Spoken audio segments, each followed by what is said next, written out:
What's going on, everybody? Welcome back to G-Miles World Podcast. So right now we're going to be taking a look at Thursday Night Football, Week 2 of the NFL season 2023 to 2024. We're looking at the Vikings and the Eagles, and this game was filled with a lot of controversy. Number one, Justin Jefferson has been trying to get that contract extension. There's been a lot of talk about, the Vikings are going to pay him, but they're trying to figure out the ways in which to pay him. Because what happens is some of the things that we just saw last night. Now, Justin Jefferson is extremely talented. There's a lot of things that go into why he's one of the top receivers. But that fumble for a touchback, bro, like, really? Like, these are the type of things, like I said, when you're trying to get paid, right? A lot of people are just going to get paid just to get paid, and that's only the quarterback position. Any other skilled position, you have to go out there and just be unbelievable all the time.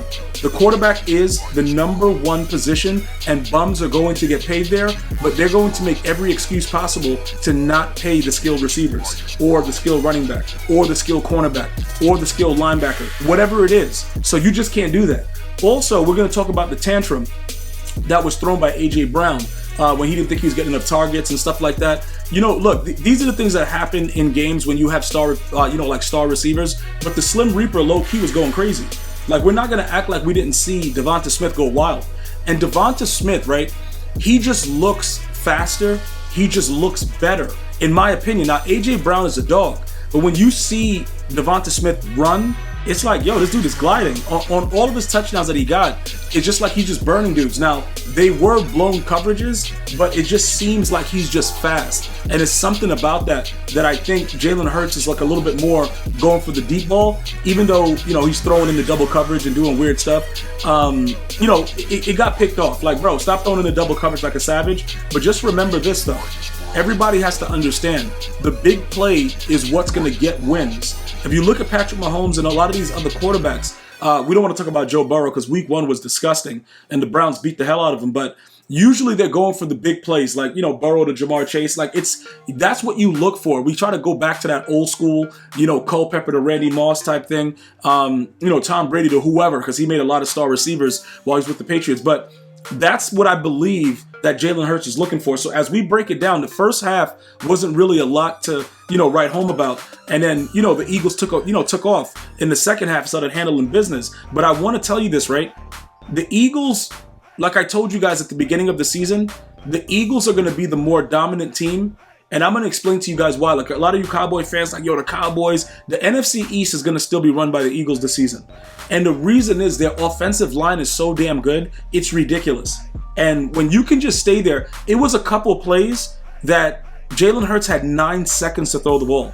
You know how long 9 seconds is in the NFL when you snap the ball? Like, just put it like this, bro. It's sort of like, like how you're just waiting for the clock to wind down. You're at work. You're like, yo, this sucks. And it's like 1 minute left, and that 1 minute takes 10 minutes. You know what I'm talking about? Anybody that's ever had a job knows what I'm talking about. You hate your job, and it's like, yo, this day has to be over. That's how long it is in the NFL, 9 seconds. So with that type of time and the way that they play, I don't think the Cowboys are going to be able to beat them. Now, look, this is the thing that's crazy, right? Defensively, that corner that caused the fumble, when it was a clear touchdown, well, he reached for the pylon, but probably would have been stopped at the 1 yard line with Justin Jefferson when he fumbled it out of bounds.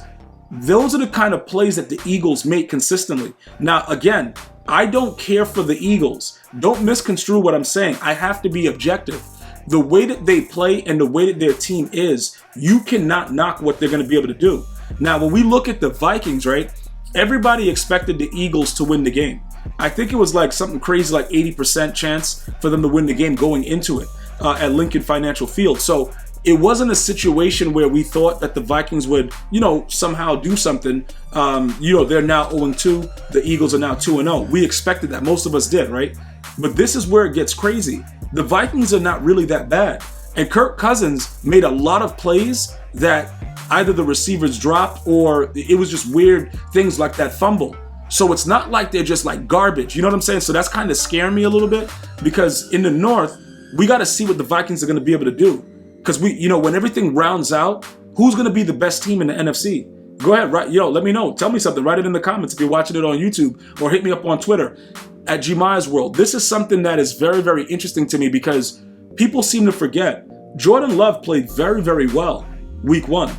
So if you guys are just thinking that it's going to be like, yo, Aaron Rodgers not there, the Packers are done, the Bears, I don't look, I love me some Justin Fields. I don't know what the hell he's doing most of the time. Like, let's just be honest about it. I don't know, what's going on with it. Detroit, they did beat the Chiefs. Granted, it was without their star players, but they did beat the Chiefs. So Minnesota, right?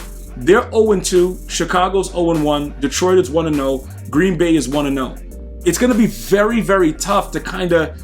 We have to assess that. But when you look at the Eagles, right, at 2-0, Dallas is 1-0, Washington is 1-0. The New York Giants just suck, and they're 0-1. But I do believe when it's all said and done, right, the Eagles are going to be the top team in the NFC East this year again.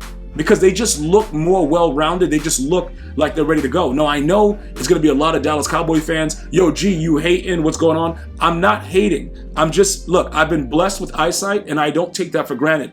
And I watch both teams play, and I know they beat the hell out of the Giants, 40-0. The Dallas Cowboys did.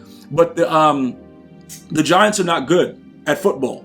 You know what I'm saying? So if we just evaluate that situation, that they're not good at football and they don't need to be out there on the field and they should probably go play Pop Warner, that has a lot to do with why I'm telling you this right now. So as we continue to go through everything that happened, I do want to point out, though, something that was really annoying, and that's the Osborne drop. Like, that dude Osborne, even though he came back later and scored a touchdown, I didn't like that either. I got to just be totally honest with you guys with that. It kind of aggravated my flesh. And I was pretty disgusted with that. And I just want to point that out because, the way that Kirk Cousins could have had this game won. And I want people to understand when I'm looking at the game and I'm watching it and I'm trying to understand exactly what the teams are going to be. Because later on, as the podcast goes on, you're going to see I'm going to start predicting games and be dead on accurate like I am every year. Because I can see what the teams are doing.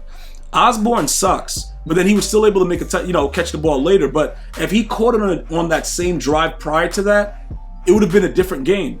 Momentum based when you're away, you know what I'm saying? Like you gotta be able to make plays. And a lot of what happened, like I said, I think the Vikings defense played well enough.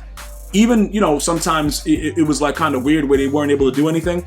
I still think they played enough to beat the Eagles, which, like I said, even though I'm picking them to be the top NFC team, they do become kind of lackluster the same way they did the Patriots. Like, they were dominating the Patriots, and then they kind of let them come back in there, and it was like kind of stupid. Like, I don't really know. All I know, though, is the way that they play when they're trying to execute stuff. They're 4th and inches, pushing the pile. These things are going to be very critical as we go further in the actual season. So we'll wait to see how all that happens and what's going to actually transpire within this season. But overall, 34-28, I think if you're going to dominate, you got to dominate fully. They let them come back later in the game, made it a game. The Eagles have done that 2 weeks in a row, but yet still they show no respect for their opponents. And that's one of the things that I actually like about what they're doing, like what they did with the Patriots. They just kept going for it on 4th down in their own territory, like, yo, bro, you guys suck. You ain't gonna be able to do anything anyway. And they're just taking advantage of that defense. And we'll see how it works, man. But ultimately, it's week 2. Give me your thoughts. Who do you think is going to be coming out of the NFC? I'm going to take the Eagles right now. Check me out soon. iTunes, iHeartRadio, at GMizWorld. Check out all the podcasts. I'm going to see you guys and girls next time. You enjoy your day. One love, y'all.